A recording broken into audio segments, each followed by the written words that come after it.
What is the rudest thing that a guest did to your pet in your home? I have two cats, a 7-year-old orange tabby named George, and a 2-year-old black cat named Theo. I've had George since he was a kitten, when my college roommate found him behind our apartment building during finals week. He's always been the sweetest, most gentle cat you could imagine. He literally greets everyone at the door and has never hissed at anyone in his life. Theo I adopted from a local shelter after my breakup last year. He's more reserved, but still friendly once he warms up to you. They're basically my family at this point. So my friend Nancy recently started dating this guy Cairo. We've all hung out maybe 4 or 5 times at bars and restaurants, and he seemed okay, kind of loud and opinionated, but nothing major. He's the type who always has to one-up everyone's stories and knows everything about everything, but I figured he was just trying too hard to impress everyone since he was new to our friend group. Last Saturday, Nancy brought him over to my place for what was supposed to be a movie night with some other friends. Everyone else had to cancel last minute because of a stomach bug going around. Apparently the new Thai place downtown isn't as great as the reviews suggest, so it ended up just being the 3 of us. The evening started fine. George did his usual welcome routine, rubbing against everyone's legs and showing off his belly, while Theo watched cautiously from the cat tree in the corner. Cairo made some comment about how he isn't really a cat person, and grew up with real pets like German Shepherds. But whatever, not everyone is into cats. We ordered pizza, opened some White Claws. Cairo made sure to tell us how he usually drinks craft beer but would settle for White Claw,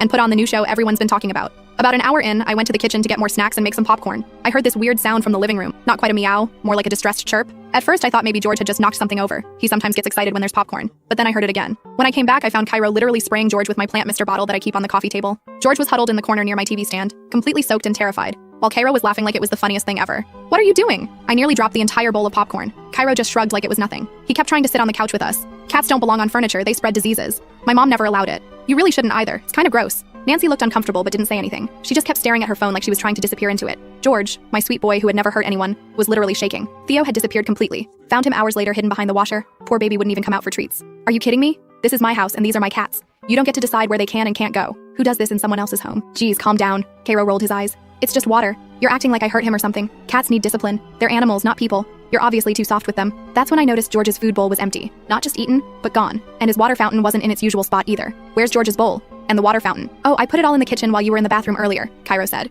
You shouldn't feed them in the living room. It's unsanitary. My mom's a vet tech, so I know about these things. You should really keep them on a feeding schedule too. Free feeding makes them fat and lazy. I lost it. You moved my cat's food without asking? What gives you the right to come into my home and reorganize my pet's things? They live here, you don't. Nancy finally spoke up, but only to try to smooth things over. He's just trying to help. Maybe we should all calm down. Help? He terrorized George and probably traumatized Theo. Did you see how scared they are? This isn't helping. This is being a controlling jerk who can't respect boundaries. Cairo started arguing about how I was being dramatic, and how this is why people think cat owners are crazy, but I stood my ground. Nancy tried to mediate, suggesting we all take a breath and talk about this rationally, but I was done. I told them both to leave. As they were leaving, Cairo had the audacity to say, "You know, this is why you're single. You care more about cats than people." It's kind of sad, really. It's been 3 days. Nancy sent me a long text saying I overreacted and that Cairo feels bad. Doubt it. But I haven't responded. She also said he was just joking around and didn't mean to upset me or the cats. George is still acting weird. He's been clingy and nervous, especially around the couch area. He used to love napping there, but now he'll only sit on it if I'm there too. Theo finally came out of hiding but runs at any sudden movements. I've never been so angry.